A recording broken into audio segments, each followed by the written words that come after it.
Welcome to BlackUSA.news morning show. I'm your host, William Honolulu Jr. Join us as we explore the news and opinions that impact our community. We break down how the major stories have a very personal, local, and racial impact. No topic is off limits, but even if the conversation gets rough, we're always going to keep it real. Greetings and salutations, all my friends out there in internet land. How are you all doing today? I am William Honolulu Jr., and I have the privilege and honor of serving as the host of the Black USA News Morning Show. All right, we're going to have a good time today. We got Dr. Stanley here to talk to us about how she's made her journey, about the books, the authorship, all that. I tell y'all I know dope people, and y'all going to find out today. Y'all going to learn today. Oh, big shout out first and foremost to the super producer Kyle Crazy Horse Morgan and my personal assistant Grace Awaka, who do an amazing job of holding us down and making sure that we have what we need to be successful. Let's see. Let me make sure I go over my show notes, because y'all know I need to make sure I cover my show notes. One of the first things I'm supposed to talk about today is the ongoing coverage for Maryland's 2022 election cycle, Politics 2022. We are re-airing the interviews from candidates from around the state of Maryland. There is a list up, and you all can check that out. It is a really great opportunity so that you can find out what's going on with the candidates and not just try to, wonder what's happening, and hopefully you vote for the right person. You can get some meaningful information about how they engage and who they engage. Let's not forget about Darker Than Blue Grill, located at 413 North Charles Street. Some of the best food around. A Black business who cares about the Black community, is active and engaged. We are grateful to have them as a partner. Speaking of partners, we are grateful for Breadcoin. Breadcoin is an organization that converts your donations into food, and it provides an opportunity for people to get food, but also to maintain their dignity. A lot of times that doesn't happen. A lot of times we require people to sacrifice their pride in order to get help. And it's really great to be partnered with an organization that does not believe in that they want to not just feed people, but to make them whole, or to help them to become whole. And I am so grateful. I am so incredibly grateful for that. Whew, what else? Oh, you know what? I'm going to tell you a little bit about my company, and then we're going to come and talk to Dr. Stanley. Hi, my name is William Honolulu Jr., and I'm the host of the Black USA News Morning Show and the president of the Grinding Gang Incorporated. The Grinding Gang is an organization that helps small business owners in the nonprofit and for-profit communities figure out how to make sense of all the noise. There's a lot of information out there, and sometimes it gets a little overwhelming. We help you develop business plans. We help you figure out what to do with a lot of the information you receive. And we also help you figure out how to become more profitable. We also host a variety of workshops. You can check out our next workshop on grant writing right here. Okay. So now that I've gone through all of my show notes and we are ready to have a conversation with Dr. Stanley, we are going to bring her to the stage, coming to you. Just bring her on. Hello, Doc. How's it going? Hello. Can you see me? How are you doing today? There we go. How are you? Thank you. Thank you for having me. Oh, absolutely. I am absolutely happy to have you. And I'm excited that we're going to get a chance to delve into mental health and what that looks like, and how we deal with trauma. Oh, we're going to have a good old time. But there are people in the world who do not know who you are. So what we're going to do right now is give you an opportunity to tell them a little bit about yourself. Cool? Okay. That sounds good to me. So thank you for introducing me. My name is Dr. Stacey Stanley, and I am a psychologist, an author, an educator, and a workshop facilitator, motivational speaker. And my focus is on social behavior and cognitive areas of psychology. With that being said, SEL, social emotional learning, is growing in the field, is growing in the schools, and spending time working with children, their families, and staff to cover social emotional learning. That is the goal. How to be aware of self-regulation skills and being able to socialize and connect with one another as youth going into adulthood.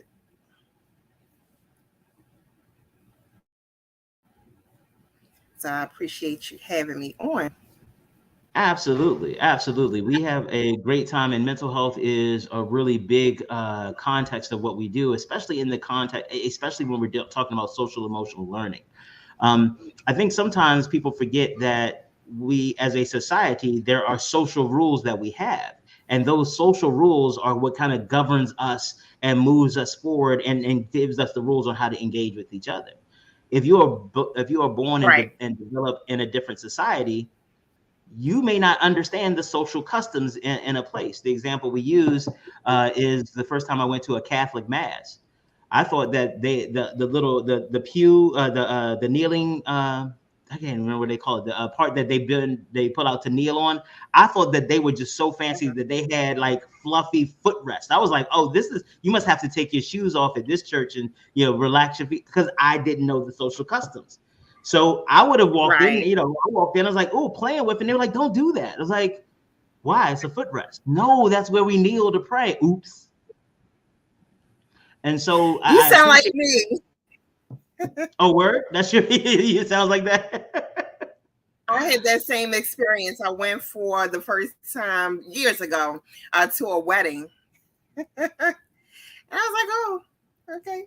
Yeah, something And, and, fancy. and when you talk about social emotional learning, I like the fact that you're talking about the entire, all of the stakeholders' involvement, not just teaching the students how to regulate themselves so they can appropriately interact with adults, but also helping the families create a context for them so that they can even explore some of these emotions. Hell, I meet adults all the time that have never explored more than two pieces in their emotional range. So tell us a little bit Right. more about the work that you do and how you help people navigate these spaces.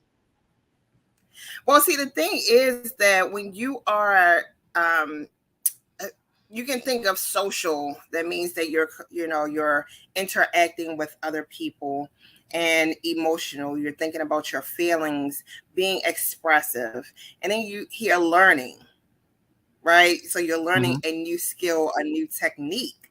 Mm-hmm. However, it all comes together. It all comes together. And sometimes people do not know how to express themselves. I found Mm. out after working with so many children is that kids are really great with expressing their emotions.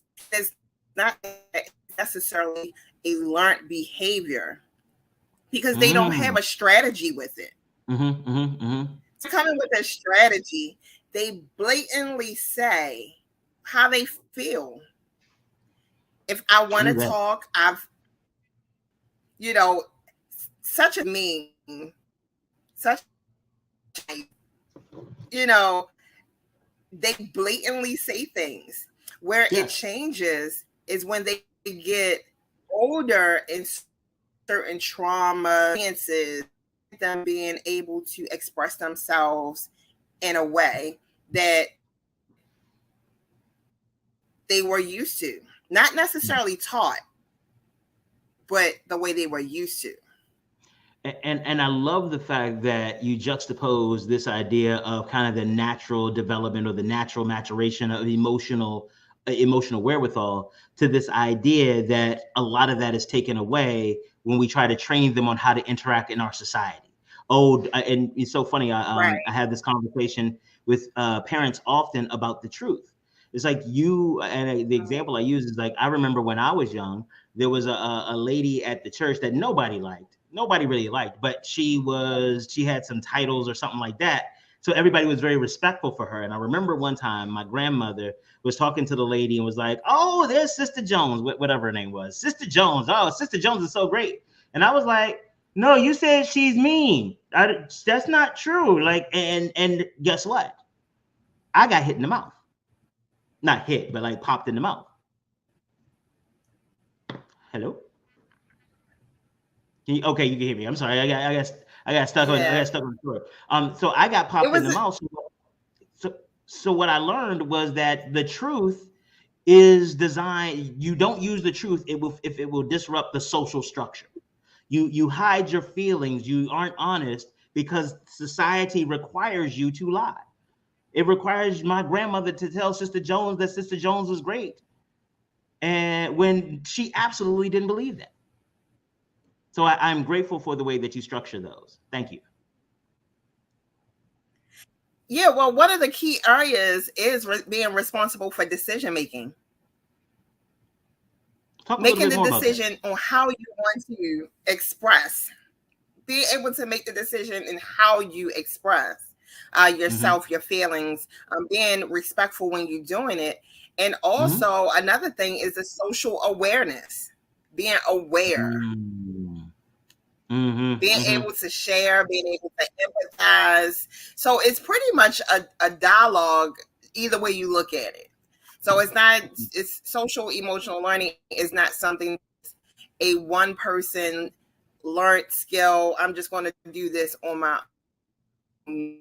He is a dynamic of your community, whether it's any Mm-hmm. stakeholders, whether it's teachers, adults, anyone that's in authority figures. So community, it really does take a village with social emotional learning. Absolutely. And you actually write a lot about how to work with children and get them to understand and navigate through these spaces. Tell us a little bit of, because I enjoy when I have a writer on here give me something to read, Bo. Tell me a little bit about your books and how what got you started. So the first book was a 52-week motivation journal that was published during the time of the pandemic. And that was in 2020, late 2020. And that was designed around me having to figure things out throughout my college journey Mm-hmm. with my PhD. One of the Mm-hmm. things that I found that was hard was at first was trying to balance being a single mom, balance being a business owner, because at that time I had a salon. I'm a Mm-hmm. retired cosmetologist. Oh, So being yay. able to figure out everything was a challenge for me. And I needed a little bit more structure.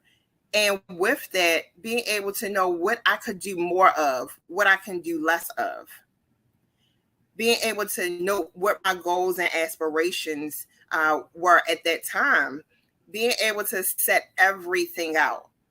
I grew up writing. That was just a Mm-hmm. part of what I did, being Mm-hmm. able to journal. However, it was not in a structured way. It was just a matter of being expressive with paper in my book. Mm-hmm.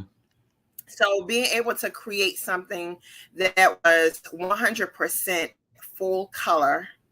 Mm-hmm. There are motivation quotes from Dr. Martin Luther King Jr., Dr. Maya Angelou, Marcus Garvey, and myself. I've also created some motivational quotes that will help people on with their week, getting yourself started.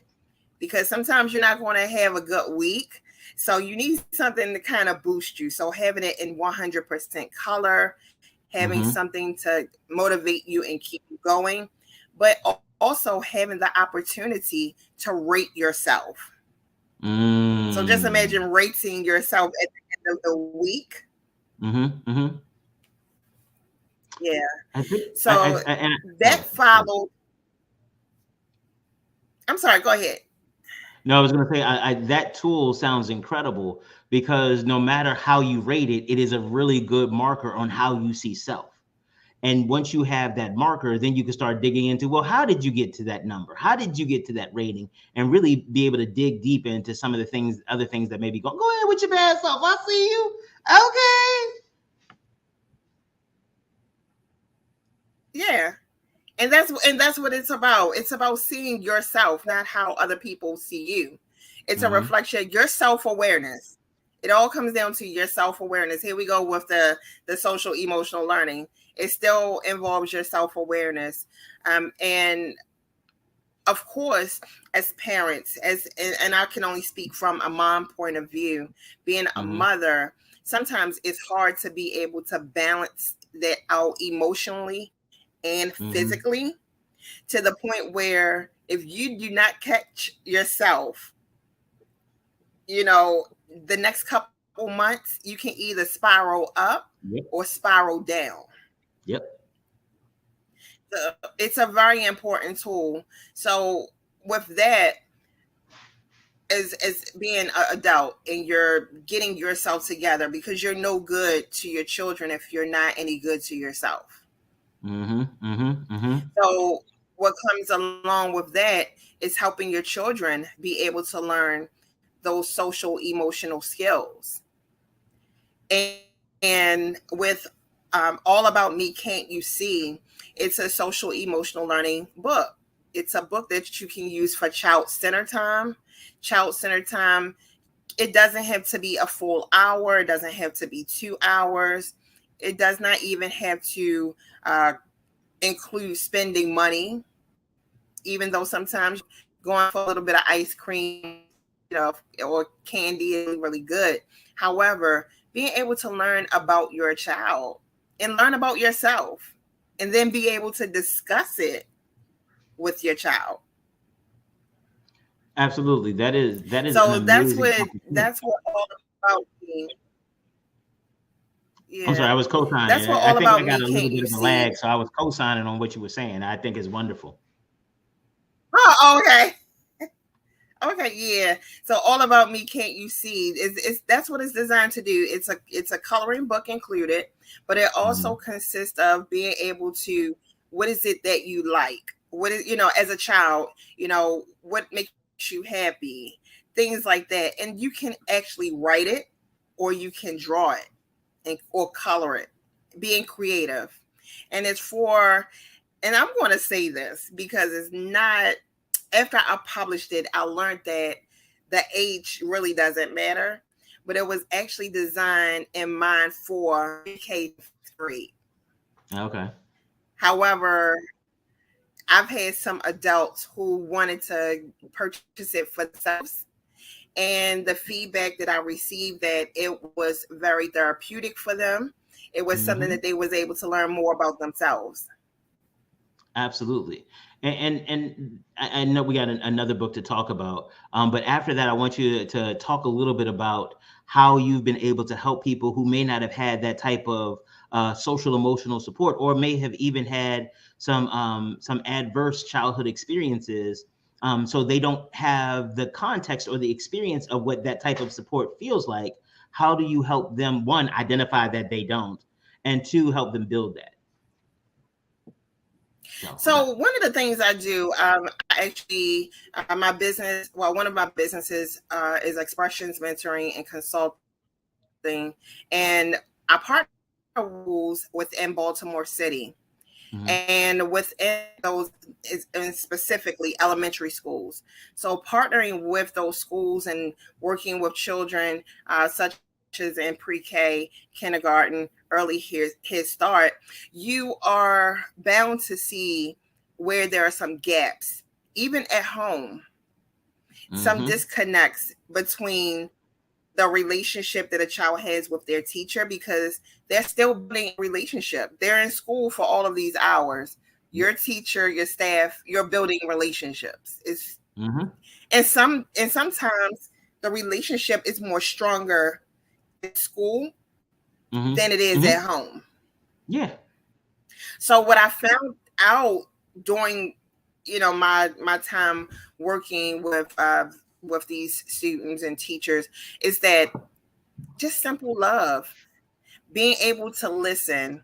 Um, some parents just, it's easy to give your child a cell phone, a tablet, or put them in front of a TV to Mm-hmm. say, keep busy, keep quiet while I do what I need to do. Yes. And that can be very hard. Well, So and what? what do you do? No, go ahead. No, go ahead. Go ahead and finish up your I thought, was saying, because yes, I'm sorry. I was saying, what do you do in the case when you have a child who hasn't experienced any love at home, or, just a simple "I love you," or a simple. And that was one of the things that I was able to give them, not to be able to substitute for what they may receive at home, but being able to be an addition to their Right. lives, being Right. able to teach those skills of love, empathy, being good listeners, making good decisions. You know, those decision making skills are really heavy at ages And 3 they're and 4 not years just, old. they get developed at that time frame, but what we find is that the thing that gets developed in the 3, 4 to 7 year range becomes the guiding force of decision making for the rest of your life. It gets enhanced Yep. in teenage and adolescence, but that fundamental place in those spaces, that's where a lot of what they need to be successful: emotional regulation, communication skills, problem solving skills, conflict management skills. Those things, if you teach them in that window, they become part of their consciousness, part of their identity. And what we end up is that in as much as we don't teach them enough about math and reading in those time frames, and we end up with them being academically illiterate or academically behind, because we don't even pay a little bit of attention to the social emotional development. They have that same type of social emotional illiteracy, and you see them show up in community being illiterate. While their vocabulary may sound like the King's English, or proper speaking, their emotional regulation is so slang. It is, what are you doing? Like, how do you even control that? And then we blame them when we don't accept the responsibility that we did not even create a mechanism for them to learn those skills. And so that's why I'm really Yeah. grateful for the work that you're doing and what you're sharing with members of the community, because a lot of us as parents, we're still trying to figure out how to regulate ourselves emotionally at work. When we're like, I'm gonna go to the bathroom or go outside, smoke a little bit, like, oh my God. And it's like, whoa, calm down. Like, why are you upset? And to really talk, we don't even have the tools to talk ourselves off the ledge. We know we got, hey, do me a favor, hey girl, do me a favor, talk me off the ledge, because I'm about to go in here and beat somebody's ass. And we got to make that phone Yep. call because nobody has taught us how to do it ourselves. But guess what? Sometimes we surround ourselves and we give access. We give that access for people to come into our lives and be able to keep us on the ledge. But what we don't know is that when we surround ourselves with positive people that will be able to help talk us off that ledge, you're going to have that person when you're very irate and you make that phone call like, look, this is what I'm getting ready to do. Because believe it or not, I mean, and we see it on TV. It's just that we see, people, strangers walking into the school, mass shootings. However, there are parents that come into the schools very irate, may not know the full story, on anything, but they just come in irate. What I found So, when I is that what you found? Oh no, go ahead, finish up. I'll cover that point in a minute. I was like, what we don't do is that we don't provide enough resources for our families to be able to in turn help their children. One of the things that I found in working at school systems, especially when I've been able to de-escalate situations or create a relationship or rapport with an irate parent, when I talk to them about kind of their background and their experience in school, they talk about how they hated it and stuff like that. And what I ended up realizing was that a lot of their irate wasn't really their anger. It was confusion because they don't understand what's going on. And it was a part of their anxiety from going to the principal's office. Like, I have to go up here, I have to leave work. And a lot of it is the normal pressures of adulthood and being a parent. Because in case you, any youth out there, hell, even us old folk, we need to remember our parents have no idea what they're doing even now. Everybody is just guessing. And so now, because I've had a scary experience in school, and now you're about to have this experience, and I don't even know how to navigate. They're going to say words to me that I don't understand, and they're going to try to make me look dumb and like I don't know, and like I'm not a good parent. And then they may call somebody, and I've gone through all of that before I walk into the front office front door. So I've already had the argument in my head, and I'm showing up ready to do it because that's been my experience. Yeah, and that's where just increased awareness come. And what I've been on the mission to do is to be able to connect with more schools, even throughout Maryland.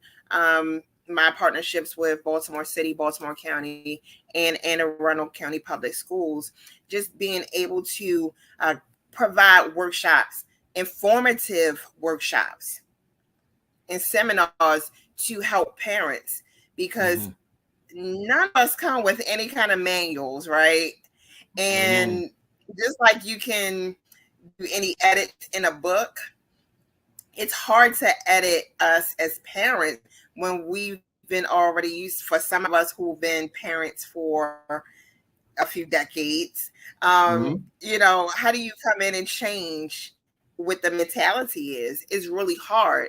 So if you don't have someone who's already in the community, and for one, me being as a woman, I am a mom, I have a teenager, and I have an adult who is close to 30, and the times are different. Absolutely. The times are so different. The schools are different. The teachers are different. The administrators, the principals, like everyone, it's a whole different era from years ago. So just being able to bring that awareness into the schools to be able to help families, not just parents, because being connected to the schools, you'll learn that you have next door neighbors and unknown family members who are now raising kids because of the parents being incarcerated, consuming substances that leave them not even aware that their child is in school, who their teacher is, what grade their own child is, where the school building is. Oh, they have homework. Some of them don't know that. So it's a lot to share in this community. It's a lot to be taught, and being able to take advantage of that to build those social emotional skills, self-awareness, self-development, making appropriate decisions, just the basic tools. We see it as big, but they're technically basic tools. They absolutely are. Like, you know, walking isn't a big deal, but think about how important that skill is. It's like, you know, I mean, it's not a complicated task. Like, we do it regularly, but without that skill set, you are at a severe disadvantage. We've talked a little bit about the parents and the students and that type of engagement and the importance of it in the students' social emotional learning and their development. But one of the things that we also have going on is this mass exodus from the teaching profession. We have professional educators who are just done. And a lot of them had challenges before COVID. But as the lockdown happened and they went from being celebrities when parents realized, like, oh my God, I don't know how to teach reading, to like how you deal with all I only got my 2 kids at home and you got 30 of them. I don't know how you do this. They went from being celebrities and celebrated to being pariahs and who are guilty and who are selfish and those types of things.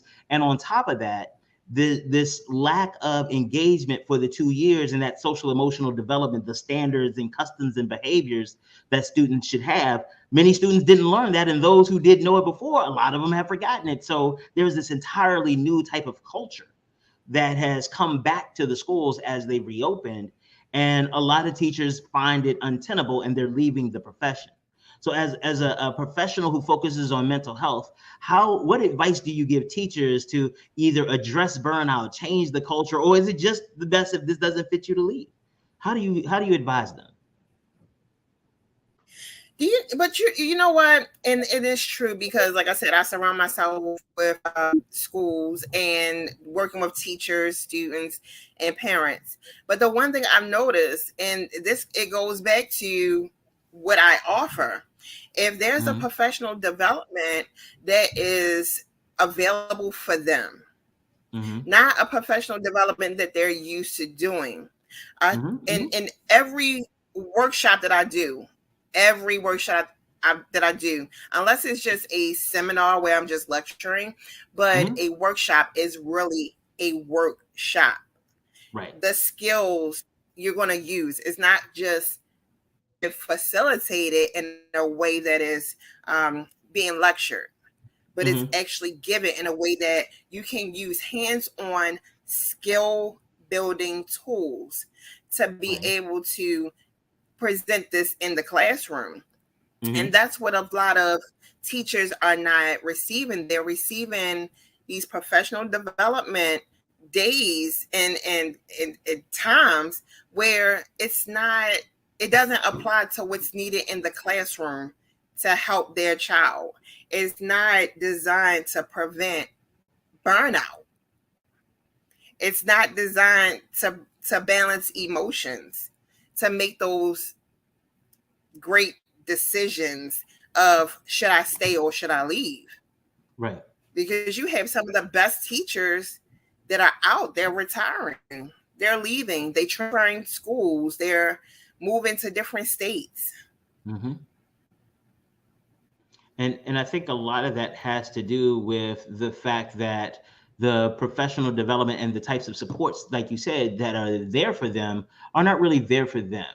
They are people who don't work in classrooms, who see brochures and things like that come across their desks, and they fit in budgets. And hey, guys, based on what you've said, this is the professional development for you. Again, not really understanding or learning the people that they work with, which I think, as you mentioned before, I think that it is understanding and self-regulation is incredibly important in social emotional learning. And if you are trying to teach social emotional learning, but you're not exercising the skills to learn about the people that you're teaching to, then you're just teaching them what you want to know or what you want them to know. It is not genuine to help them meet their needs, or at least that's the way I look at it. Or to get out of their comfort zone. I mean, it's pretty much the same thing you were saying, because you can become so comfortable, and especially depending on what community you're in, depending on what community that the school is in, you're going to receive every school that I've worked with completely different. The community has been completely different.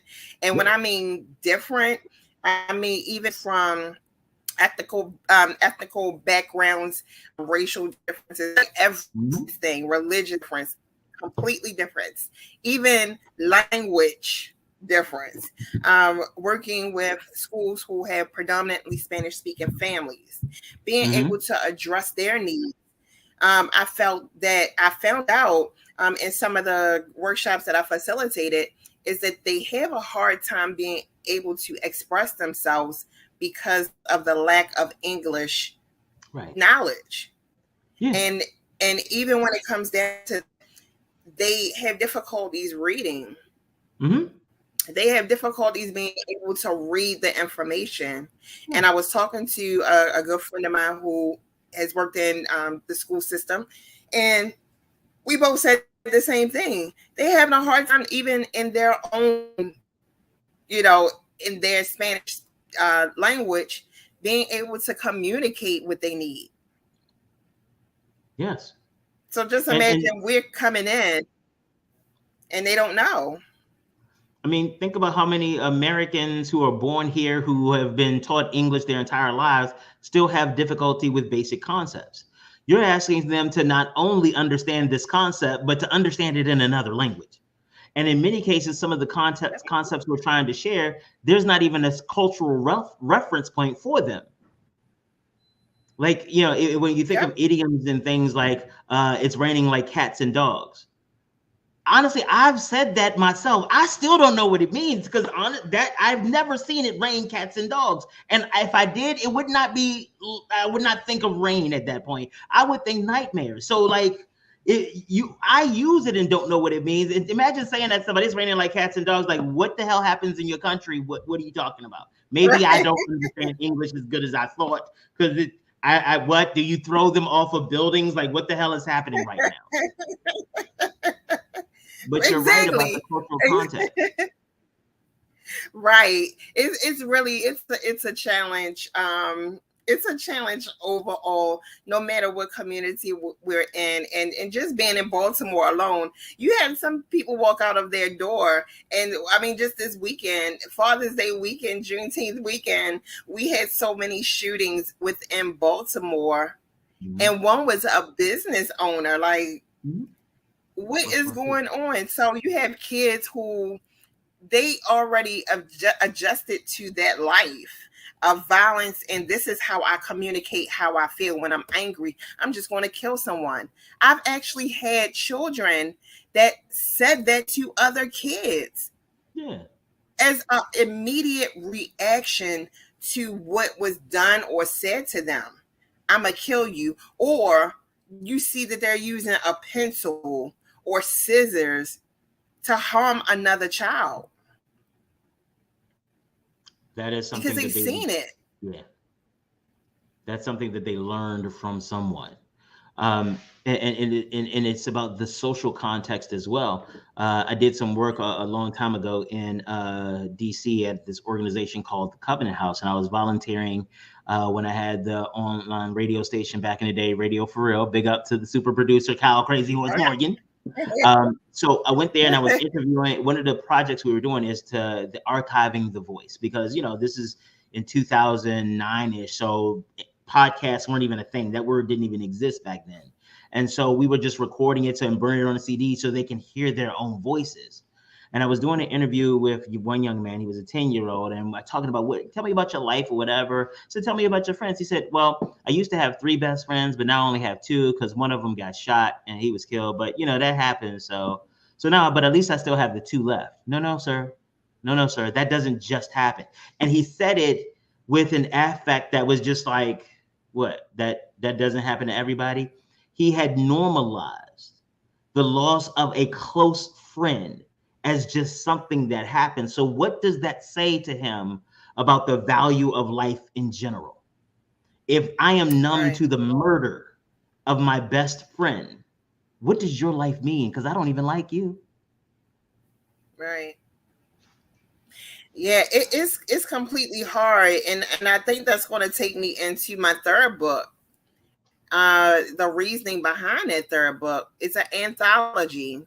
And when I first started the research on getting participants for that, for this project, which the anthology was published and launched January 1st of this year. But it took almost 2 years. It took about a year and a half to complete it. There are 13 different stories in it. None of the stories are the same. You're dealing with death. You're dealing with caretakers. You're dealing with terminal illnesses. You're dealing with, and when I say death, not just death of a loved one or a parent, but even death of a child. Being able to come back from divorce, being able to balance life after losing your eyesight. So these are just some of the stories that are in this anthology. And I want to say thank you to everyone that played a part of this particular project, because I was just a visionary for it. And Alenia Renee actually provided motivations at the end of each of the stories, because what's going to happen is that when you have people who experience things in their lives, there's no one there to motivate them. There's no one there to keep them going. So this wasn't just about them telling their story. This was, how can I turn my story into a lesson or a help for someone else? And that was the purpose of it. similar to a diamond and the process of a diamond, the heat, the pressure that it goes through before it gets to its final destination, which is generally on someone's neck or finger, wrist, earrings, however those diamonds are displayed. But people don't understand before it gets to a diamond how long it actually had to go through its course, the process of that heat and that pressure to become as beautiful and valuable that it is. Whether it's a ruby or a amethyst or a diamond, it still goes through pressure and process to get to the final destination. So that's what that last one is about. It's about those psychological impacts that they experience. They experience to get to, and some of them are still balancing it till this day, being able to, figure out life. Through it all. Because that is the biggest thing, is how do you take all of this information that you have? How do you make decisions? How do you plan for the life that you want to lead and keep your resources focused in that direction? On the book, All About Me, Can't You See? One of the things I wanted to share with the audience, because a lot of times, there are people who call themselves authors. And it's like, oh yeah, okay, you put a pamphlet together and sold it on YouTube or something. I mean, on one of those sites. But I want to read one of the reviews that you have on It's All About Me, Can't You See? It says, this is such an excellent addition to our library. The kids love all of the activities and enjoy to read along as well. Absolutely love this book, all caps, and recommend it to all with little ones and teachers of little ones as well. That is and it's a verified customer account. That is, and I do that on purpose because there are people, like you said, there's a lot of information out here. Who do you trust? And one of the things that we advise people to do is to look at what people say about it. Look at what people say about the research. Now, it can't be 100% necessarily, but it gives you at least an idea of how to begin. And I wanted people to know what they were working with, because I tell people we bring dope people to the table all the time. I don't want them to think like, oh, she ain't really dope. They just saying that. There's no example. And to the motivational journal, there's another review that you received. This motivational journal is one of the best tools you can use to dive deep into your purpose, look within, and so much more. This journal is perfect for me, not only because I dive deep into my purpose, but it gives me a visual reminder of why I wanted to take action in the first place. Also, the colors on every page is so vibrant. I absolutely love this book. So again, and the interesting part, she had no idea that I was going to actually read because I'm good at ambushing. Oh, I don't. You put yourself in harm's way. And if you bullshit, I gotta do my job and call you bullshit. If you are, but I also, in as much as I would to protect my audience from somebody who's scamming, I want to make sure that they understand that dope people come with dope references. We come with receipts. We don't just come to the table tell you what we think we did. We done it and got some receipts for it. I know that's right. Look, but you know what the funny thing is? The funny thing is that I get emails, because even though some people purchase, let's say, I'm just going to say it like this. Most people literally reach out to me via email, phone, even at vending events that I show up at, speaking events that I show up. I always have my materials, my publications with me. And I get a lot of feedback. I've had people email me. They email me. So they won't necessarily just, I don't know why, maybe because they don't want anything really out there. They want to secure their privacy. I get it. But I get a lot of emails regarding feedback from it, from the books. The anthology just literally started in January. So they've been selling through events and that I've been speaking at or vending at. But I get a lot of email feedback, and it's very similar to what you just read. Thank you for your research. Appreciate it. No problem. that's good that you were able to do your research. No problem. Absolutely. Now, as we get So ready to wrap this up, I one know thing I we do don't. want to share too, Yeah. I want to share that the children's book is literally now this week will be live on Amazon in a 100% Spanish translation. Oh, okay. Go ahead. Inclusion. That's a really, and actually that actually brings me into the question that I want to ask, kind of wrapping us up with this, is as you have navigated this space as an entrepreneur, and we talk about the decisions in the social emotional learning, but as an entrepreneur, that's the same kind of thing you got to deal with yourself. You got to figure out, as you navigate through your space and your place and do your thing, how to make these decisions. Even the decision to be inclusive as far as language is concerned and have the book translated into another language, that is a business decision that has significant implications into the trajectory of your enterprise. So how tell us just a little bit about what that has been like, and what has been your motivation in really pushing your business in a number of different areas. So it's not like, oh, I decided I'm gonna be an author today, so I author today. It's like, oh no, today I'm gonna be a business consultant. No, like I do them all, and I do them well. I get accolades and kudos. So how do you make that happen? So I get that. Some of my friends tell me, they be like, so when I'm at events, they're like, oh, what Dr. Stacey didn't share was she does this, this, and this. And I don't know. I feel like so I'm also a professor as well. So I teach at a university.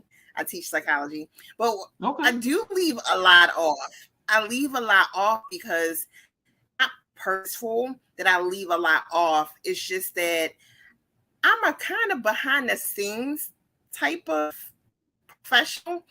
I want to be able to see people grow and develop, not necessarily shine the light on me.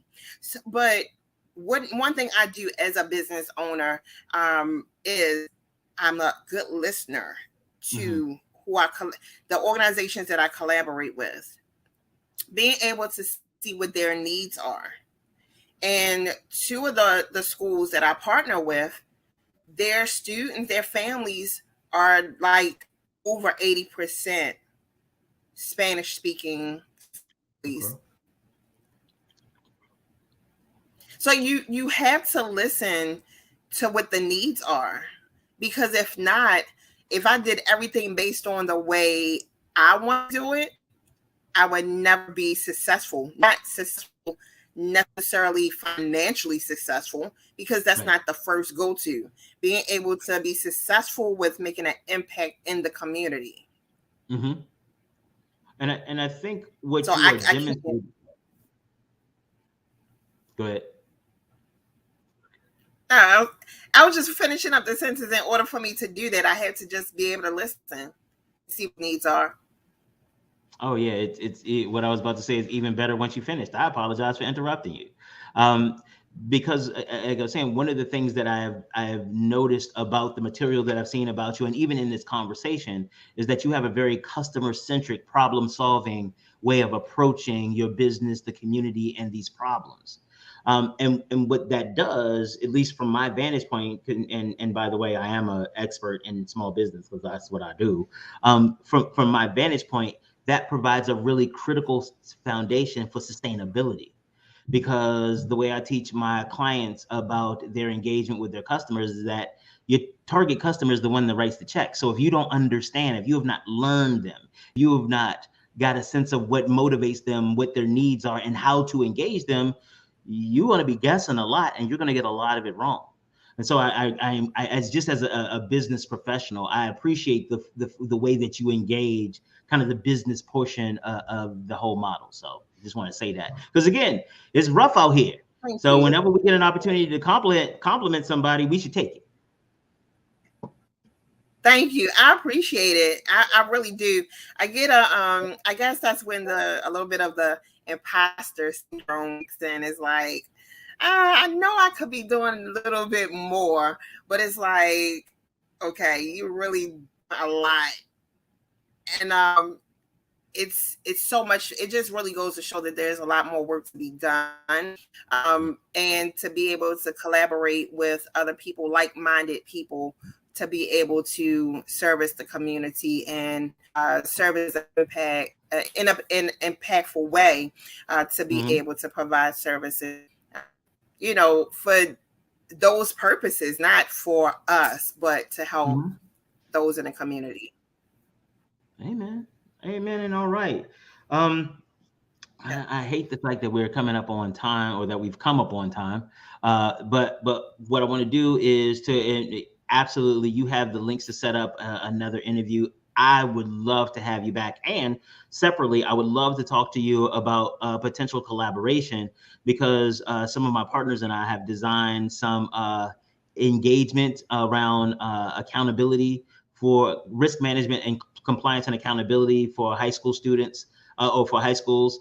And also professional development in diversity, equity, and inclusion. So I think we got a couple of things that you and I could talk about, help the community, help them understand what's going on.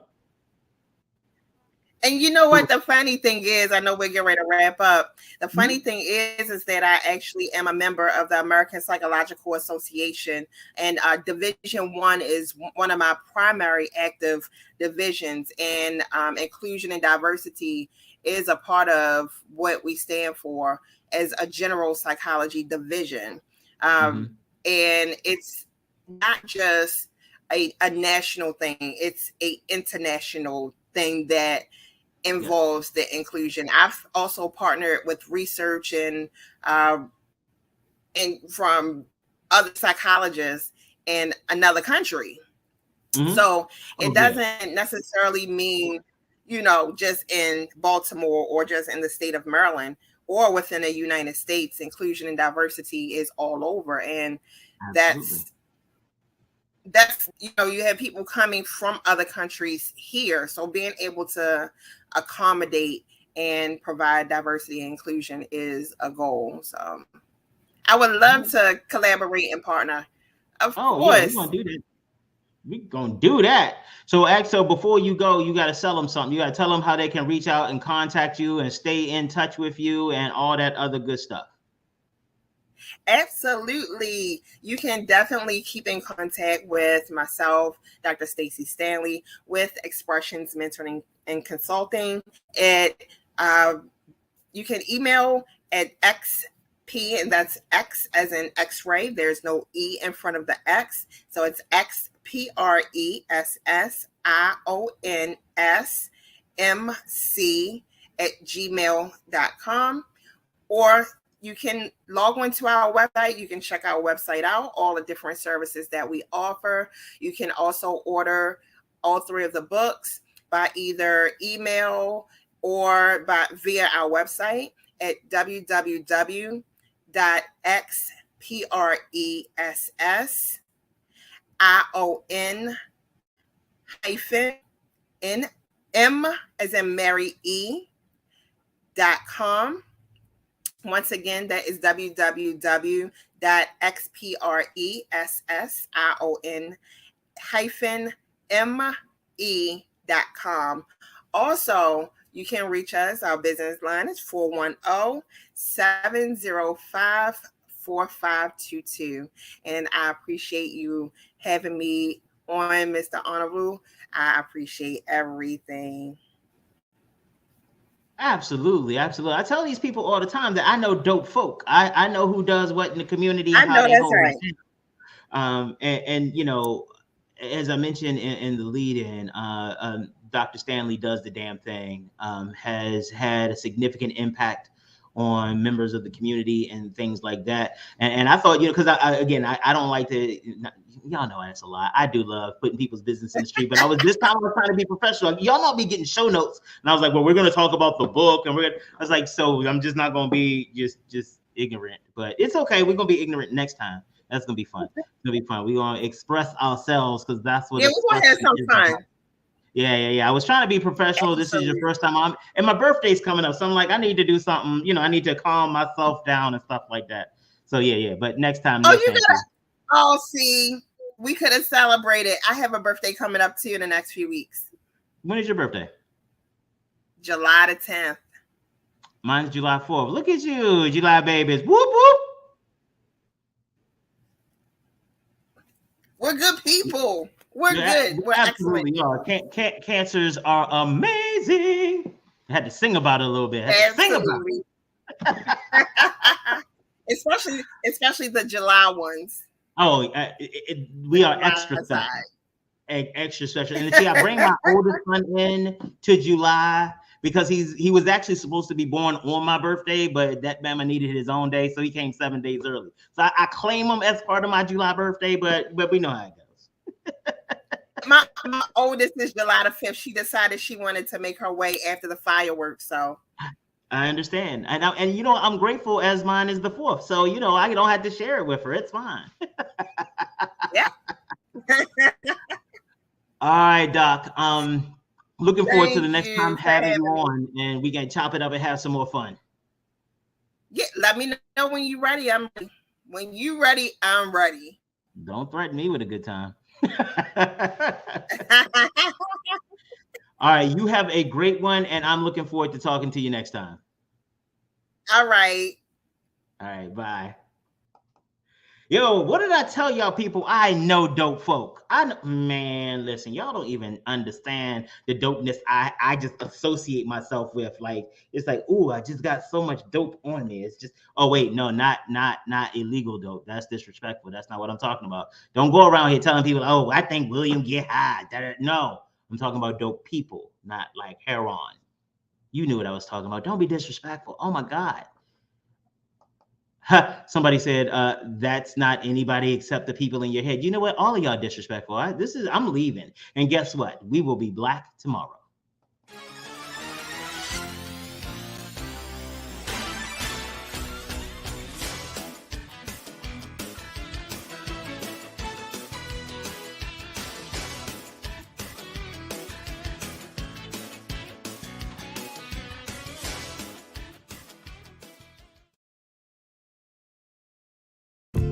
Hi, my name is William Honolulu Jr., and I'm the host of the BlackUSA.news morning show and the president of the Grinding Gang Incorporated. The Grinding Gang is an organization that helps small business owners in the nonprofit and for-profit communities figure out how to make sense of all the noise. There's a lot of information out there, and sometimes it gets a little overwhelming. We help you develop business plans. We help you figure out what to do with a lot of the information you receive. And we also help you figure out how to become more profitable. We also host a variety of workshops. You can check out our next workshop on grant